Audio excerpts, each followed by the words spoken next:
বিয়ের ঠিক 2 মাসের মাথায় আমি মোচা কাটতে পারিনি বলে শাশুড়ি বলেছিলেন, এত বয়স হলো আর এই সামান্য কাজটা পারো না?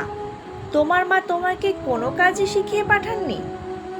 বিয়ের ঠিক 6 মাসের মাথায় একদিন কলেজের পুরনো বন্ধুদের সাথে সিনেমা দেখতে গিয়েছিলাম। ফিরতে রাত 8টা হয়েছিল। বাড়ি ফিরতেই শ্বশুরমশাই গম্ভীর গলায় বলেছিলেন, এত রাতে কি কোনো ভদ্র বাড়ির বউ বাড়ি ফেরে? বাবা মাকে কোনো শিক্ষাই দেননি? বিয়ের 9 মাসের মাথায় একদিন স্বামীর অফিসের পার্টিতে গিয়েছিলাম। আধুনিক পার্টির মডার্ন আদব কায়দায় তাল দিয়ে উঠতে পারছিলাম না। হাত থেকে একটা শৌখিন গ্লাস পড়ে ভেঙে গেল। স্বামী বলেছিলেন, এত আনস্মার্ট তুমি, বাপের বাড়ি থেকে কি কিছুই শিখে আসোনি?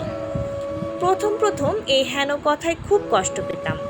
মনে হতো আমি যদি সত্যিই কোনো ভুল করেও বা থাকি, তাহলে তার দায় কেন হবে আমার বাবা মা আর বাপের বাড়ির লোকদের? কথায় কথায় কেন তাদের ছোট করা হবে? কেনই বা তাদের দাঁড় করানো হবে আসামির কাঠগড়ায়? আজ বিয়ের 3 বছর পর বুঝে গেছি এটাই নিয়ম। মেয়েদের বিয়ের পর যেমন অনেক কিছু বদলের সাথেই মানিয়ে নিতে হয়, তেমনই মেনে নিতে হয় এটাও। শ্বশুরবাড়ির লোকজন কথায় কথায় বাপের বাড়ির শিক্ষা নিয়ে প্রশ্ন তুলবেই, এটা মেনে নেওয়াটা মেয়েদের ভবিতব্য। তবে আজ সকালে একটা অন্যরকম ঘটনা ঘটল।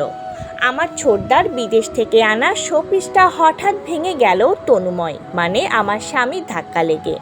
ভেঙে টুকরো টুকরো হয়ে গেল জিনিসটা। প্রিয় জিনিসটা ভেঙে যাওয়ায় প্রায় গর্জে উঠলাম আমি। কড়া গলায় বললাম, তুমি কি দেখে শুনে হাঁটা চলাও করতে পারো না? তোমার বাবা মা কি এতটুকুও শেখাননি? আমার কথায় স্তম্ভিত তনুময়। শাশুড়ি ছুটে এসে বললেন, এত সাহস তোমার? তুমি আমাদের দেওয়া শিক্ষা নিয়ে প্রশ্ন তোলো? কেন? আপনাদের থেকেই তো শিখেছি মা। আপনারাই তো শিখিয়েছেন যে সন্তান কোনো ছোট্ট ভুল করলেও তার বাবা মায়ের দেওয়া শিক্ষার প্রসঙ্গ টেনে এনে তাদের ছোট করতে হয়। আমার ক্ষেত্রে তো এমনটাই হচ্ছে চিরকাল। তাহলে আমার ক্ষেত্রে এমনটা হলে আপনার ছেলের ক্ষেত্রে অন্য কিছু হবে কেন? আমার বাবা মায়ের দেওয়া শিক্ষা কথায় কথায় প্রশ্নের মুখে পড়লে আপনাদের শিক্ষা তা হবে না কেন? পার্থক্য তো কিছু নেই। আমার কথাগুলোর কোনো উত্তর দিতে পারল না ওরা, বোধহয় খুঁজে পেল না।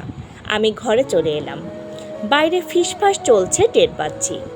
আমায় নিয়েই জোর আলোচনা চলছে বুঝতে পারছি। সে চলুক, আমার কিছু যায় আসে না। তবে আমি এক অদ্ভুত তৃপ্তি পাচ্ছি। আজকের পর কথায় কথায় আমার বাবা মায়ের শিক্ষা নিয়ে প্রশ্ন তোলার আগে আশা করি ওরা একবার হলেও থমকাবেন।